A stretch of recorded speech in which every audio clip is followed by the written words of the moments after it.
Welcome to another installment of the Ireland at Boston College Leadership Fireside Chat Series. And today we really do need the fire. Here in Chestnut Hill, it's snowing nicely and it's nice and atmospheric. Today's conversation we'll be talking with Minister Colm Brophy.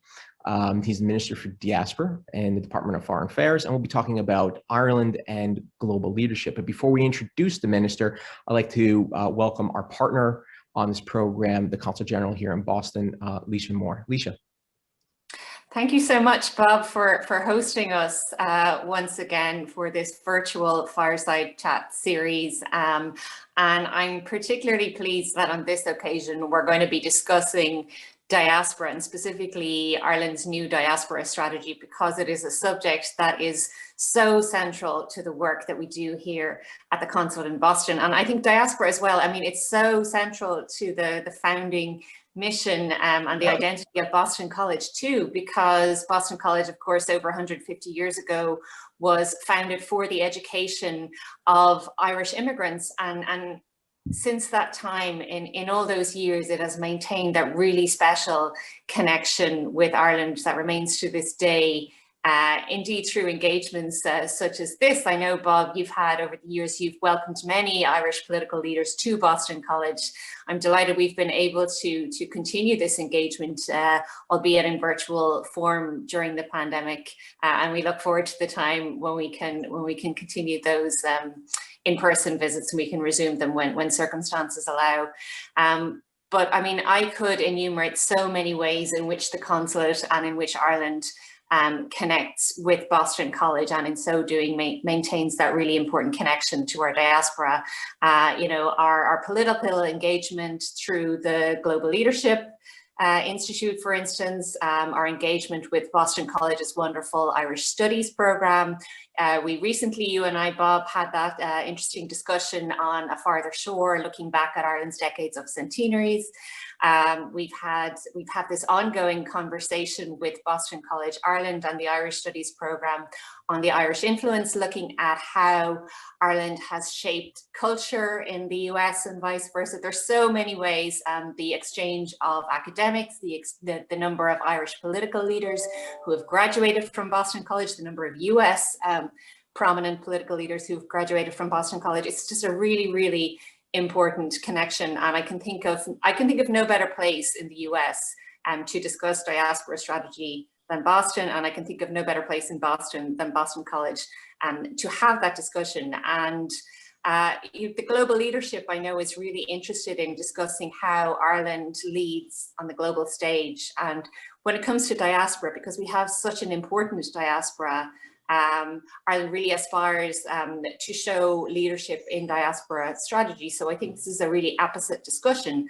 And this is whether you are an Irish person abroad who has wants to maintain that link with Ireland, or maybe you are the descendant of Irish immigrants who have come to settle in the US and you want to maintain that connection, that interest, or maybe you're just interested in Irish culture, or you visited Ireland a lot and you liked it, or you studied there.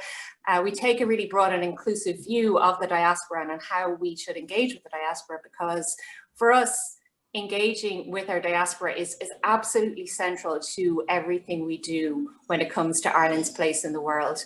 And you can see that it's exemplified here in Boston, whether it's the really important economic relationships that have sprung up between Ireland and the US, which are going to be even more important, I think, for both Europe and the US when it comes to COVID recovery, political engagement. I mean, since I have come here in 2019, I've spoken so much about Brexit in particular and what it means for the Good Friday Agreement, and the concern that people in the US have shown for protecting the gains of the peace process, which the US over the years has invested in so much. I mean, this year in March marks 40 years since the founding of the Friends of Ireland in the US Congress. And if you look back to those founding members, they were people like Ted Kennedy, like Tip O'Neill, who are from this area of the US, and they invested so much in ensuring peace and prosperity on the island of Ireland. And that is historical, but again, it remains really relevant to this day, because even now we have people like Chairman Richie Neal, like Joe Kennedy in Congress, and other political leaders who have made sure that the voice of Irish America is still heard when it comes to subjects like the Good Friday Agreement and Brexit. So all of this is to say that the diaspora, yes, it is about the past and about historical connections, but it is also so relevant to today, to issues like Brexit, to issues like COVID, when it really remains so important to stay connected. And that's why I'm so grateful to you, Bob, for enabling us through conversations like this to stay connected with our community. And I'm so grateful to all of the other organizations that we work with through the Immigrant Support Program here in Boston, who have not only enabled us to remain connected with our Irish community here, but who have also in a very real and tangible way stepped up to help some of the most vulnerable people in the Irish community here and in Boston in general, to be able to avail of some, emergency supports to help them to get through the worst of the pandemic. And Minister, just while you are here, I want to pay tribute to you and to the officials working on the Immigrant Support Program for the support that you have shown both the consulate in the past year and the Irish community here to enable us to respond to stay connected and to respond to the needs here in the community. So I will leave it there. As you can probably tell, this is a subject that's really close to my heart. I'm really looking forward to this discussion. I think it's extremely relevant and timely. So thanks again, Bob, for hosting us. And Minister, thank you so much for joining us.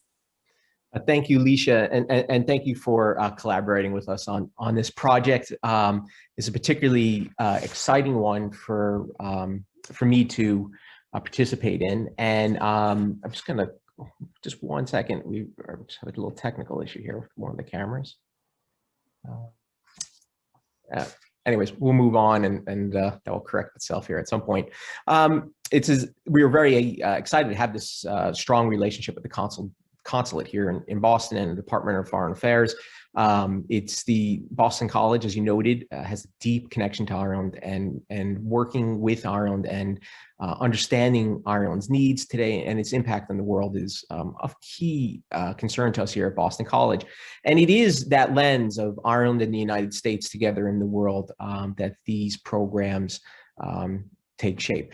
It's my pleasure today to welcome the Minister of State for Overseas Development Aid and the Diaspora, Colm Brophy. The minister was first elected to the Dáil in 2016, where you were the chair of the Budgetary Oversight Committee, and you were also in the Justice and Equality Committee as well as the European Affairs Committee. So you had a quite nice scope of government responsibilities.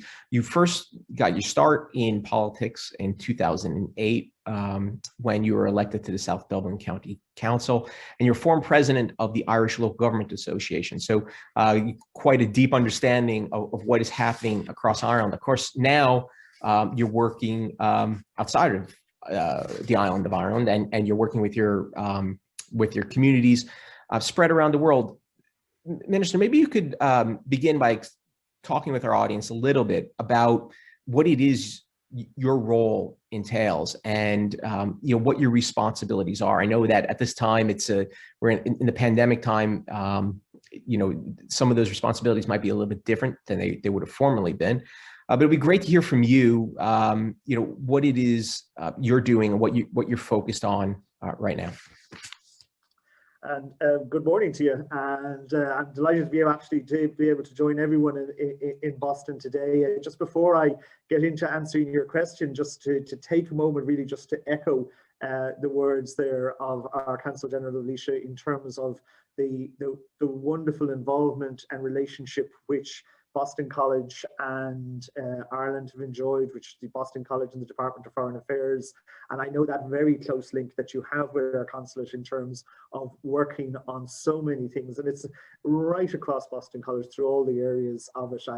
Leisha covered it in great detail there, but I think it is a really worthwhile program of engagement over many, many decades now. And it's something that I think is something I look forward to having this opportunity to engage, but also at some point in the future to having an opportunity to do so in the real world. Just to go back to your first question there, my role primarily splits down into two key areas, which are the two areas of effectively the title of the role, which is the overseas development aid part of the ministry and the diaspora part of the ministry. And both of them obviously have very clear and defined historical functions and roles. Both of them have been hugely affected by the impact of COVID in the last 12 months. On the development aid side of what I do, we are a country with a very proud tradition and something we work extremely hard at maintaining, which is that we believe in giving back.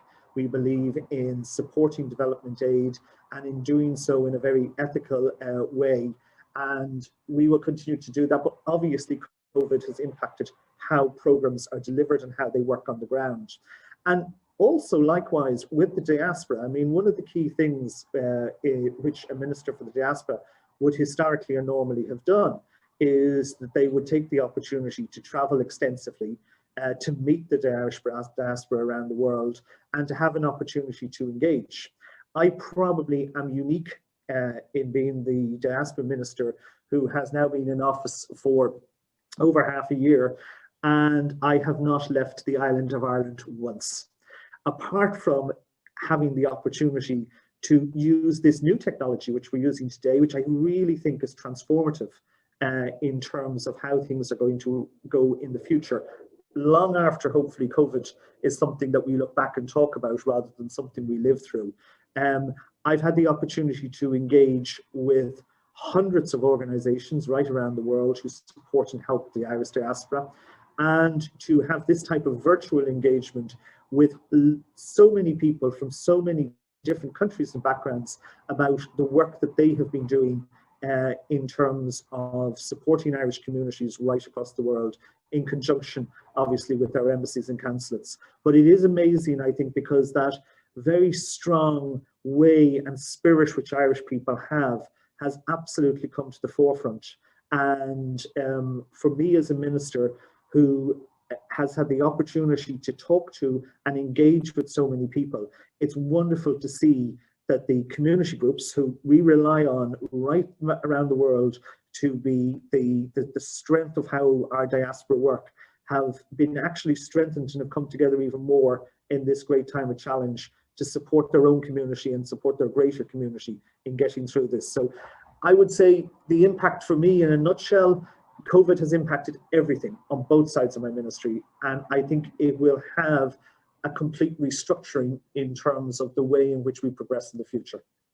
We'll come a little bit back to COVID and what Ireland is doing to engage with its diaspora community around that a little bit later. But before we get into that and a little bit more into some of your strategy, I mean, you wouldn't be one wouldn't be an Irish politician, and certainly not at the cabinet level, without a close and keen awareness of Ireland's diaspora.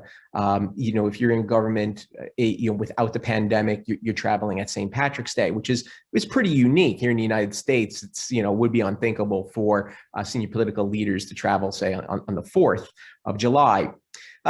So how does your role interact with the other departments? Your colleagues across cabinet will have an interest in the diaspora. I mean, how do you work with them to ensure that your strategy is being delivered across government, and that you're also reflecting their interest and helping them achieve their goals? Well, it's a key part, actually, and a part we've strengthened and deepened with the new Diaspora Strategy document that we just launched 2 months ago. And the idea behind it is, and one of the key aspects of what I do, is to chair an interdepartmental group.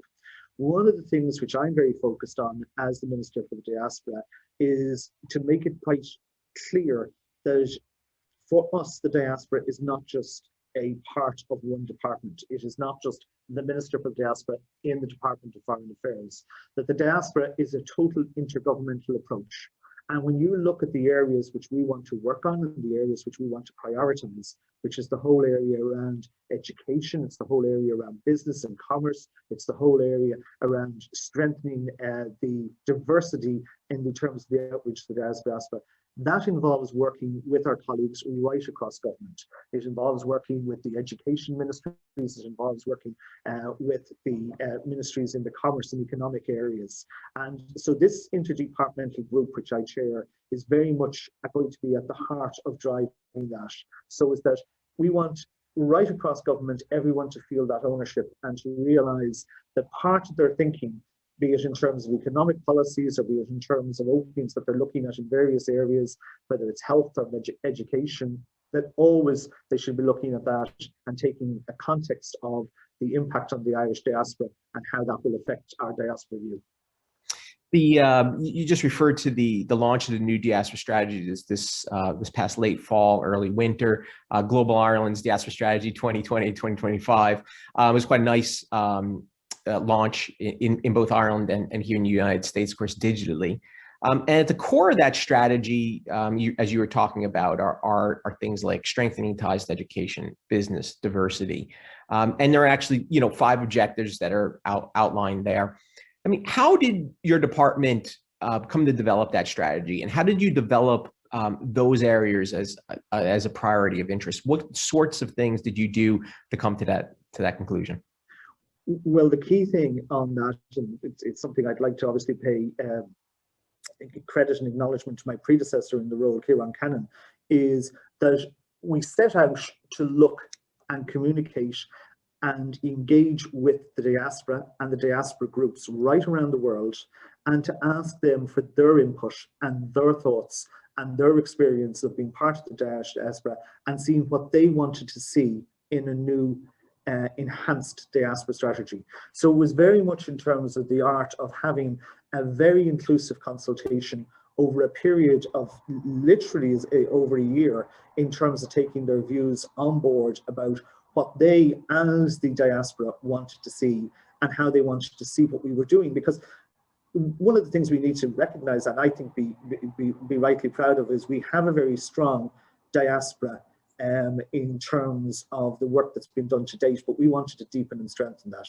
So we carried out this consultation. We really used it to guide us. We took then the government's own views and policy issues that they wanted to see particularly, and we merged that together to bring up our new diaspora strategy, which, as I say, we launched a couple of months ago. But one of the things which we felt that was vitally important to underpinning that was this consultation process, because one of the key things about the delivery of the diaspora strategy and making it work is the recognition which we have right across the department that it is those groups, it's those voluntary groups, it's those community organizations, it is the diaspora groups right around the world that actually are key implementers. And obviously, in asking them to be key implementers of our new diaspora strategy, we wanted that buy-in of them feeling that they had ownership of how it was created and how it came about. That's great. I remember your predecessor, Minister Cannon, visited Boston. He visited Boston College as part of that, and he went to the Irish Cultural Center.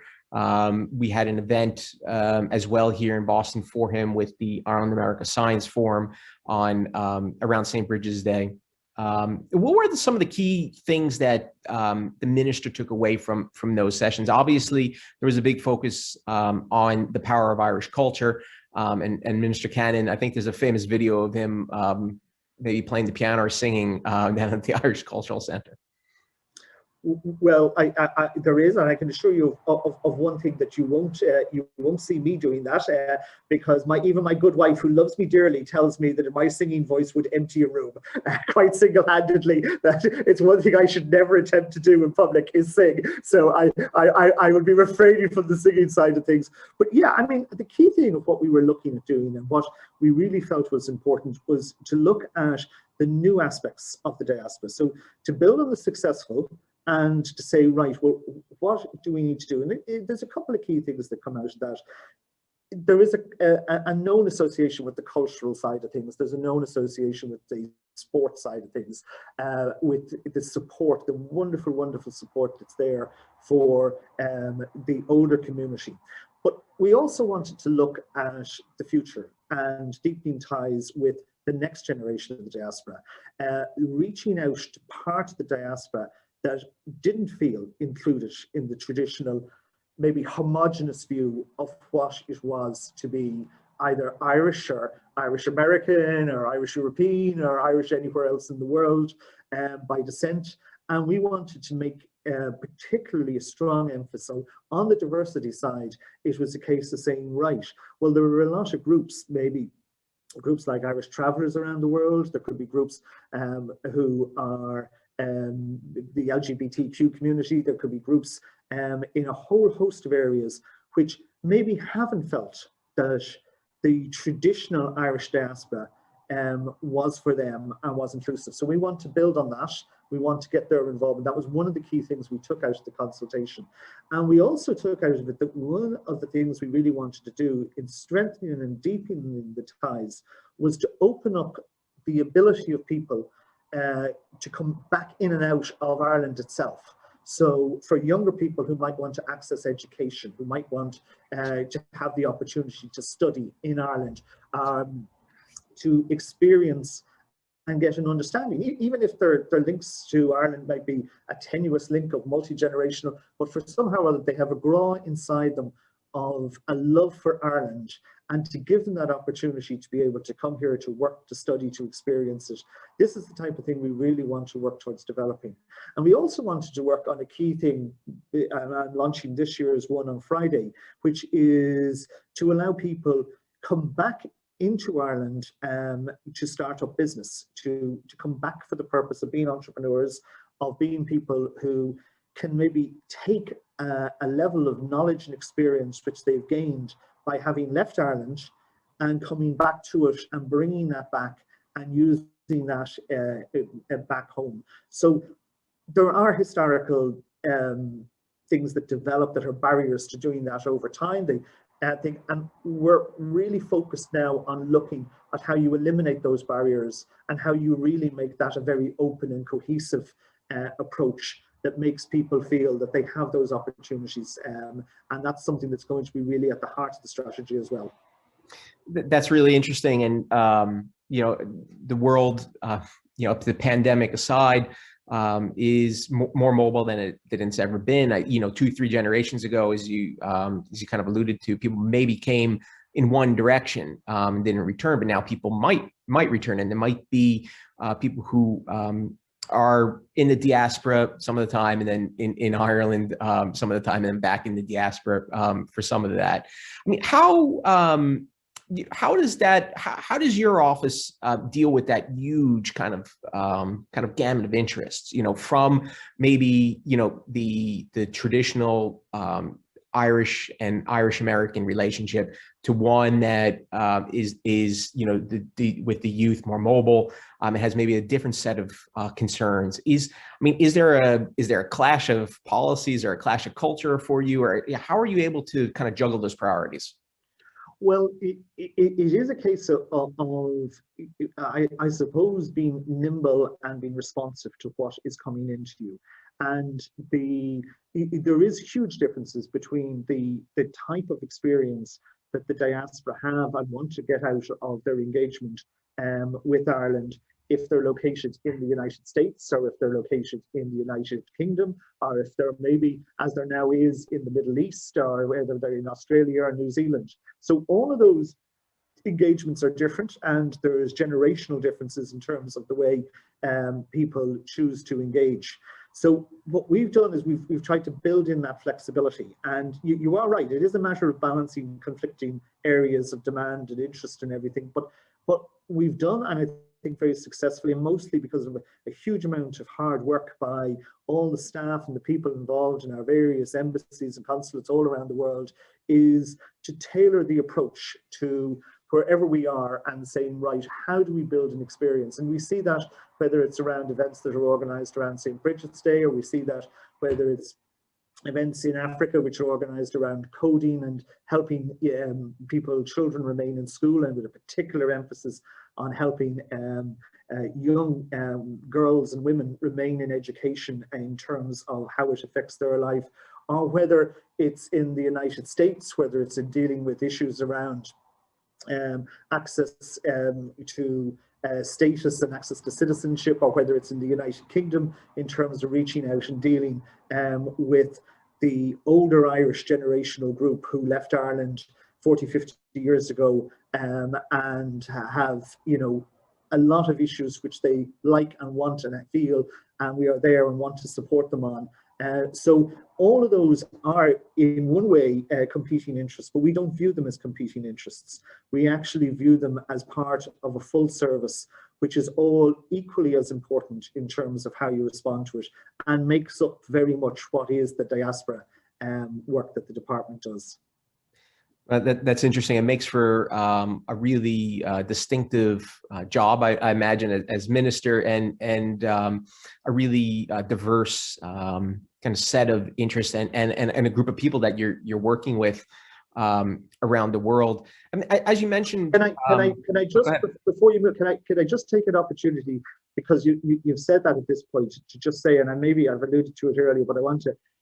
It has been the most amazing experience for me, because I couldn't travel and because it was possible to do it through the process of Zoom or WebEx or all these platforms which we now use, to meet so many people who are some of the most incredible people I've ever met in my life, both political or non-political, who are giving their lives on a day-to-day basis and giving every bit of effort they can to working towards their community, to working towards the Irish community, whether it's in Boston or New York or Miami or in so many different parts of the world, as well as not just in the United States, and where they themselves, in the most unselfish of manners, devote effectively so much of their life to making other people's lives better. And I have felt it a privilege to get to meet so many of these people and to get to listen to them, and also being delighted to be a minister who's working with them and who's making that support available,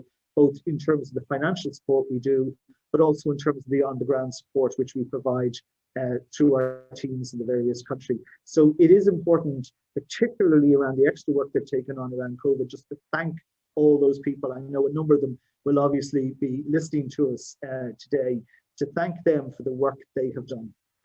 Well, thanks, Minister, for sharing that. I can echo it.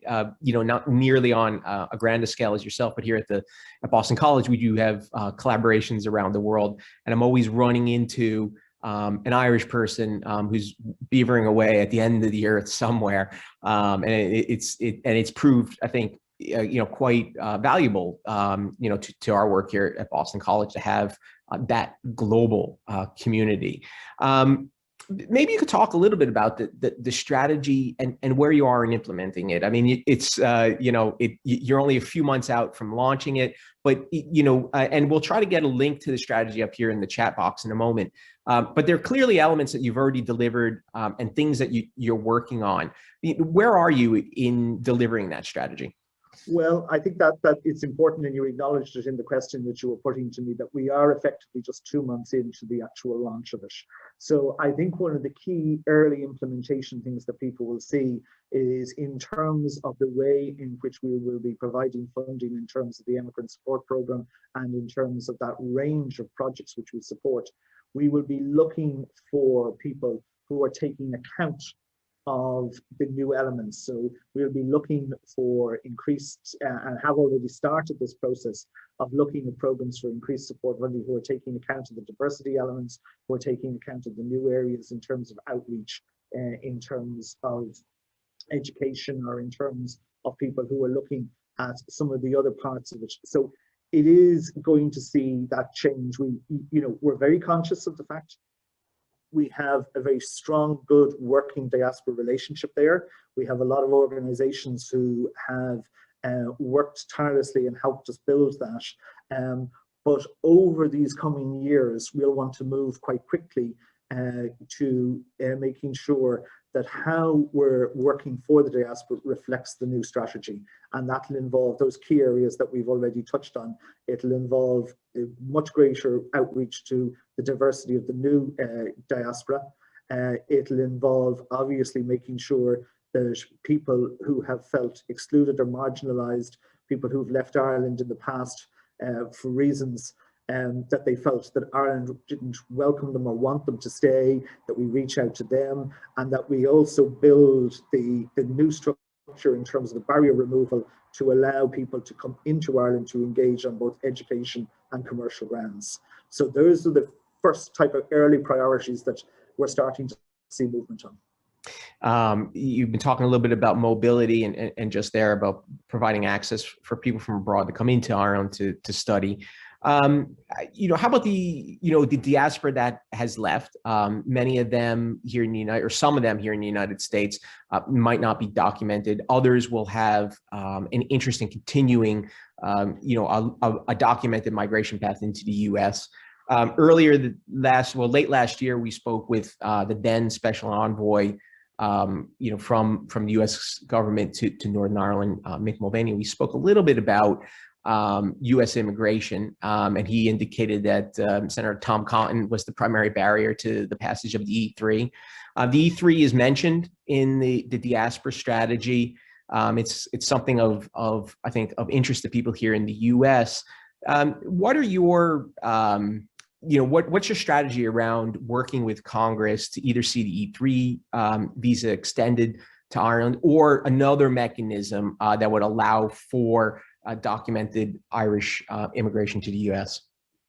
Well, obviously, you have a new administration which has just come in, and I've very warmly welcomed President Biden's initiative in terms of the pathway to citizenship legislation, which is a proposal which, it was great to see it arriving so soon and so quickly, almost immediately on him becoming president. We, as we will and have traditionally done, will work with Congress and we'll work with the administration. We'll work through our embassy in Washington to try and facilitate and to try and support that type of progressive reform. I think it is something that for so many people, for so many years who have been caught in this situation, that we owe that duty of work and care to try and do that. Obviously, as everybody who is aware in this area knows, it is a particularly tricky and difficult area. There are very strong and held deep beliefs by congressmen and senators and right across the political system in the United States. But it is something that the government here is absolutely committed to work to try and advance, both in terms of access to those visas and in terms of supporting progressive reform in terms of helping Irish undocumented who are caught in that situation in the States. And where are you optimistic that you'll be able to achieve progress on your goals, or is this still something that is yet to be kind of developed yet in your sense of how things will roll out? Well, I think one always has to be cautious in the fact that one's in the very early stages of a new administration, one's in the very early stages of a new Congress. So it does seem, and one would hope, that there is a better prevailing situation than existed in more recent times. But obviously, in this type of area, like in so many areas in politics where you're dealing with a very complex issue with very many nuances and different shades to it, one should always err on the side of being as cautious as possible and trying to be optimistically working at it. So I just always want to keep the focus on what can be achieved and continuing to keep up the hard work which both this government and the last government did in terms of working in this area, where there was an awful lot of effort put into trying to achieve particularly the visa access, etc. So I think we'll keep that engagement there, and we'll see how it plays out in the coming months. It is a very volatile situation, immigration reform, and here in the U.S., and it's one that obviously we've been working on for many years. And as the special envoy pointed out, Congress plays a very distinct role in all of this as well. So it becomes difficult for legislation to reach agreement, or for legislators to reach agreement amongst themselves. There are other ways to beyond immigration reform here in the U.S. and thinking about the diaspora's engagement with Ireland. One area that really caught my attention in the Diaspora Strategy was around a proposal to extend the referendum for citizens outside of of Ireland to vote in the presidential election. Where is that proposal right now? And do you think is that something that you heard from diaspora during the consultation period? Was that of interest to them? Well, it was a combination of things that came up in the consultation process. It was also part of a process of consultation which took place within Ireland itself in terms of its citizen consultation, and it also comes from a number of people in my own party and different parties who have advocated for this for a while. So it came from a combination of sources. So just to update people as to where we're at on it, and it does seem like you cannot have any conversation, unfortunately, today without the mention of the COVID word. So the situation obviously is that COVID and the lockdown situation we've been in, or still are in at the moment, obviously restricts the ability to hold a referendum. And so we'll most likely be looking at a referendum at maybe the very end of this year, or possibly actually the start of next year in terms of this. At this moment in time, we have the legislation which is going through the Oireachtas, the Irish Parliament, and that legislation, when passed, will enable the process to begin. So it'll trigger the process that's necessary to have a referendum, which must be held within a period of time after the legislation. If the Irish people vote in the referendum yes, which I will be campaigning for and hope that they will, then we will have a situation that we will implement a situation where Irish citizens outside of the Republic of Ireland will have an opportunity to vote, and that should be in place logistically for the next presidential election. And that timeline is still quite achievable in terms of doing that. So it's a number of stages in the process. Currently, we're at the legislation proceeding through the Dáil, and the only reason we've had a little hold on this is because of the impact of COVID and the impact of the reality of holding a referendum during this period of time. But it's our firm intention to get that going, to get that referendum up and going, to win the referendum and to implement the vote then. And that will have, I believe, a really strengthening and deepening involvement for people who are Irish citizens to be able to participate in having a direct say in who the president of our country is. It's the head of state, it's the highest office, and it is one that I think would give people that really strong way of feeling that there is that interconnectivity going both ways between them. I also think it would be a great strengthening of the office of the President of Ireland to be receiving such an enhanced mandate from Irish citizens, no matter where they are.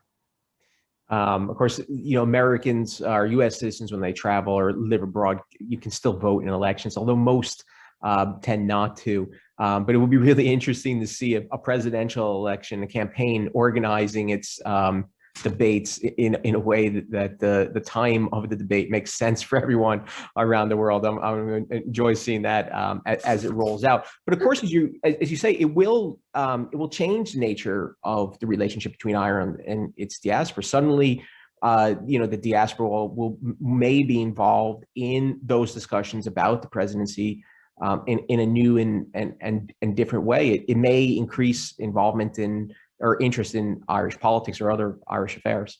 Well, I hope it would. It is important for us to remember that the proposal is to increase that availability for Irish citizens, and it really, our diaspora is much greater than that.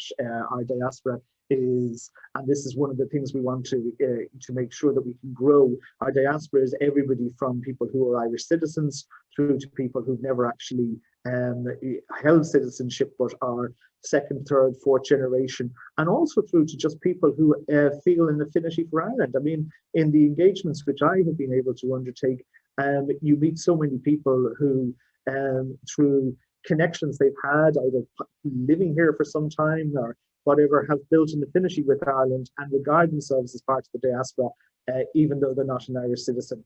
But I do think it would. I think that the opportunity to participate, and I agree with you, by the way, logistically, it would be a hell of an experience for a candidate to be juggling time zones in 4 or 5 different parts of the world and trying to figure out how you would balance your time right across. But I do think that it would give that extra strength and extra dimension. It's something we haven't had before. Other countries do have it, but it would be, I think, a very welcome innovation in terms of politics in Ireland. Of course, you know, here in the US, the Irish communities that are those people who are interested in Ireland and identify as part of the Irish community are very well informed usually. So it could be quite high quality of debate in the diaspora. It should be interesting to see how that develops. You were talking about, you know, reaching beyond citizens abroad, and you alluded to some of the things that that would help Ireland do that. You talked about business and innovation and education. And on the education front, you know, there's a couple of different areas that the strategy is pursuing. It's supporting Irish studies programs abroad. It's supporting Irish language education abroad, and then it's also supporting students from abroad studying in Ireland. So maybe you can give us you know, an outline of some of those areas that you find most interesting in terms of Ireland and education. Well, I think there is a tremendous opportunity for Ireland at the moment in terms of particularly welcoming inbound students coming into Ireland to study. One of the things which we're going to have, and I think this could be particularly attractive to American students or whatever, is we're going to be English speaking within the European Union. And we now, after Britain's having left the EU, we will be the only country that will be offering that. But I do think there's a range of things which we need to do in terms of working with our universities and working with them to say, right, that from the point of view of an outreach diaspora policy which we want, it's vitally important that we free up and open up as much opportunity to allow for people to come, be it from the United States, be it from Australia, New Zealand, be it from Canada, be it from different parts of the world, and come in and engage in programs. They can engage, I think, and it's very clear that the universities are interested in looking at this as well, that those programs will enable students to study in particular key areas that they want to, but could also look at the cultural side, could also look at various key aspects around how you would deepen the knowledge and understanding around Irish history, around civil society and politics, and the whole range of study areas which can be opened up there.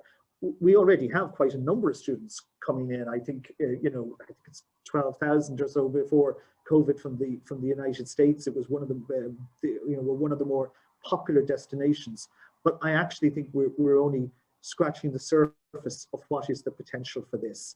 And likewise, by the way, I would be quite anxious, and I know we have the historical J1 program and both the summer J1 program, which I was a participant along with probably every other person I know in the 1980s, which is when I was doing it, but right the way through up until, obviously, due to COVID now, that's cancelled, and then the year-long J1 program.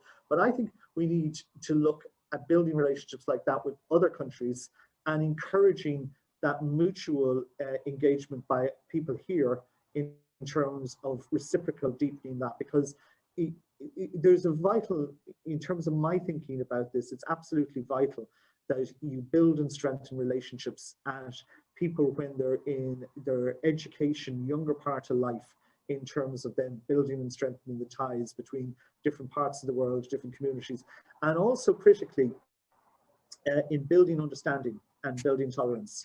And we're now in a world where, unfortunately, a lot of that has been eroded for a very long period of years. And I think part of what we should be looking at doing in terms of this education approach is all about building that understanding of different cultures having the opportunity to experience each other and experience the opportunity to come together, particularly through education. So that's one of the reasons why we'll be working so hard on that side. That's great. We actually have 2 questions on education that's come in from the audience, and I remind the audience, I I remind you from previous webinars, I didn't actually say it at the top of this one, that there is a Q&A function, and we'll try to get to some of these questions. The first question on education here is about Irish language education abroad, and the questioner would like to know, in what areas is it expected, or is it enabled that a person who learns Irish abroad can contribute then to Irish life? So, what is it that you hope people will do with their Irish language proficiency outside of Ireland? Well, we would hope to grow the supports for people to be able to access learning the Irish language abroad, and to enable the diaspora community to be able to do that. That's part of what we're looking at within the cultural side of our new strategy. And then obviously how they choose to use it. Well, if they come back into Ireland, if we'll be opening up the opportunities for them to come back in, there will be opportunities for further studies. There is for people, and unfortunately I'm not as good at Irish as I'd like to be, but people tell me that one of the best ways to participate in so many of the cultural side of Ireland is to do that as someone who has a native speaking or a fluency in Irish, and it is a real enhancing experience. So, we're always conscious, and we're aware of the fact that we're a small country and there's a small number of people, and our language is one of the most beautiful and strong things we have. We're also have the benefit of having English as a language, which is the international language of probably the world in the 20th century, possibly along with Chinese in the 21st century. The two languages will dominate. So realistically, I think for most people who will have the opportunity, and I would encourage people if they can, to try and take up an opportunity to immerse themselves through Irish, it really will be an enhancing cultural and educational experience to do that. And if you take the opportunity to return to Ireland, then there's plenty of other opportunities where you'll get to use the language as well. I'm not going to speak about my Irish language proficiency. I was going to say Irish is difficult, and my wife was very frustrated with me. My wife is from Ballantyre, and it's maybe teaching a loved one how to drive, or teaching someone a foreign language is not something that should be done in a loving relationship. I am always so impressed by people who have the ability to pick up a language later on in life. And I've seen it with colleagues of mine like Joe McHugh and whatever, who went from virtually no fluency to the ability to answer questions posed in the Dáil to him, Oscuelga. And it is a brave thing for someone to do, and it is difficult. So I can fully empathize, which coming from a family, actually, ironically, it's sad that my Irish is not better, because I come from a family who almost every single cousin and relative is actually a full native Irish speaker and use the language as a matter of choice. So we're quite a diverse family in terms of language skills. Very good. When Joe McHugh was minister, and he came here to Boston College, and he delivered a speech in Irish very early on in that brief of his. And I thought it was his approach was interesting.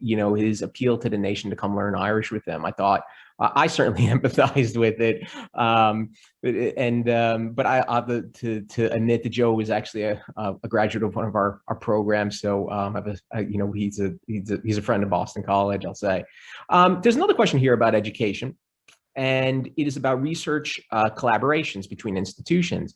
And the person wants to know what can be done better to help promote research collaborations across the Atlantic, at least in this case, the questions across the Atlantic. I'll have to sympathize with this. It is difficult to set up a research collaboration between two institutions, because you do need to have that unique combination of finding people who can collaborate, are collaborating together on the same material in a way that's broadly similar. And you have to find a way to actually find a sustainable budget for it, which is quite boring a thing to do, but is really the fuel on which all that runs. In your view, what can the Diaspora Strategy do to help promote those kind of collaborations?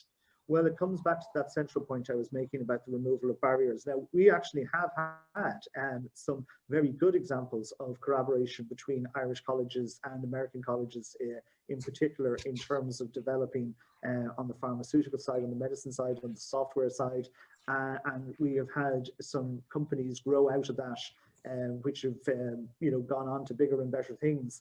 But again, it is, I think, probably American colleges are, very much the forefront in leading that research-led environment, and in building on that, we need, I think, our Irish colleges to work to open up that side of things. And the diaspora strategy and this removal of barriers we're talking about will be absolutely key to talking to them, because in not just the United States, but in a number of places around the world, there is huge benefits to having a multi-college campus approach in terms of research.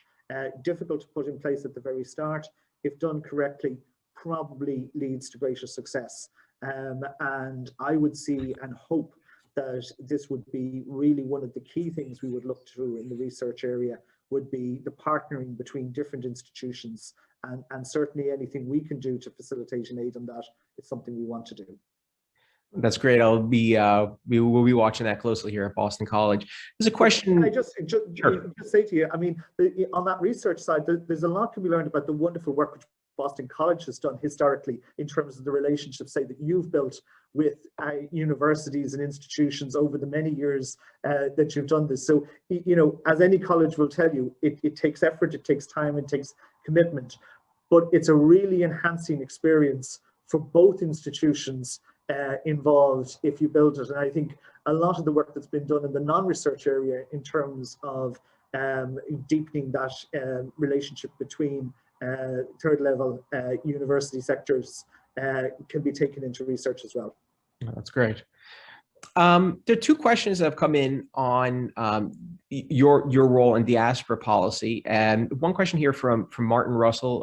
You might know Martin from his work at UCD. He's an expert in the diaspora, and his question is: given the rise in the interest in the developing world on diaspora engagement as a vehicle for sustainable development, is there a unique opportunity for Ireland to bring the two portfolios that you have more closely together? And I think connected to that question is one that's come in from Kingsley Aikens about diaspora policy in Africa. I can ask that question. Maybe you can separately. Maybe you can address Martin's question about how does diaspora policy impact the two aspects of your ministerial briefing, and is there an opportunity for you to work them in tandem?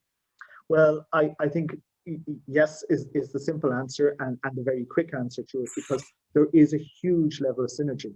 I mean, if you look at some of the things that I'm doing on both sides, I mean, on the aid side and looking at where we're working within Africa, we are going to be looking completely at how, in terms of our policy areas, work on climate and the impact on climate, on how we engage in ethical support and using aid ethically, in how we engage in something that ironically and historically we've done by default, which is that in a number of countries, and it used to be through the religious orders who were out there, but we tapped into the Irish diaspora connections right the way around a number of countries, who were Irish people who were on the ground, who were working in communities and providing a service there, and how we could work with them and how we could enhance them.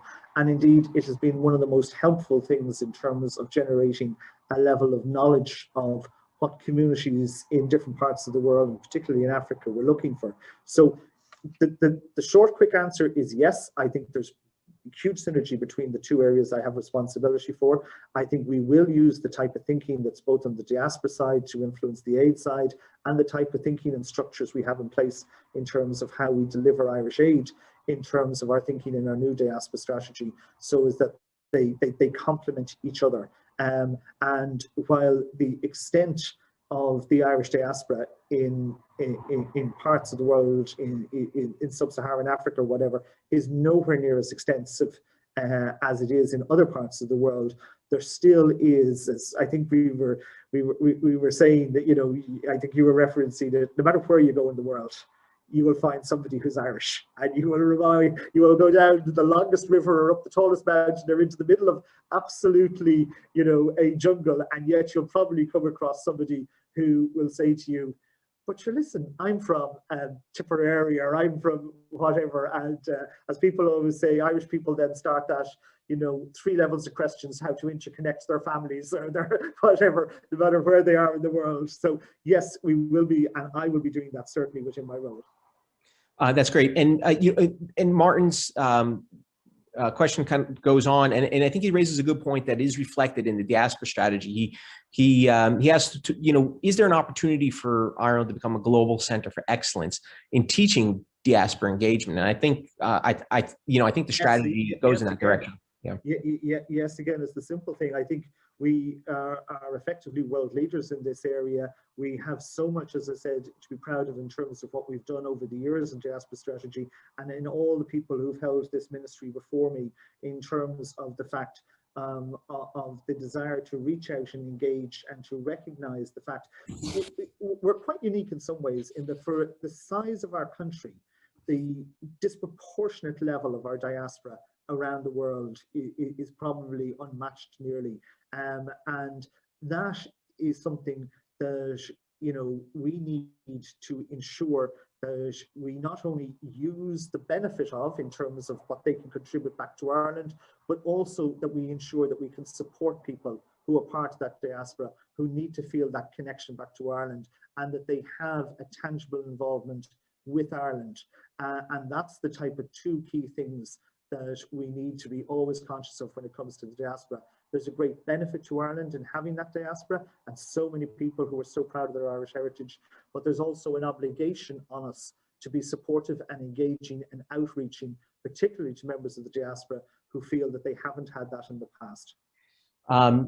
Minister, you and the Diaspora Strategy as well talk a little bit about the digital connectiveness of the diaspora already, and there's a lot in the Diaspora Strategy and on Ireland's foreign policy strategies about connecting, you know, creating a cultural infrastructure, and a part of this is going to be digitally done. Around Christmas, there was the initiative to be Irish, and you delivered a couple of videos on that. Recently, I sat down, and I'll recommend this to everyone watching now. There was an interview from the Irish ambassador to Kenya, Fanula Quinlan. She sat down, she spoke to Colm McCann, and it was a really fascinating conversation.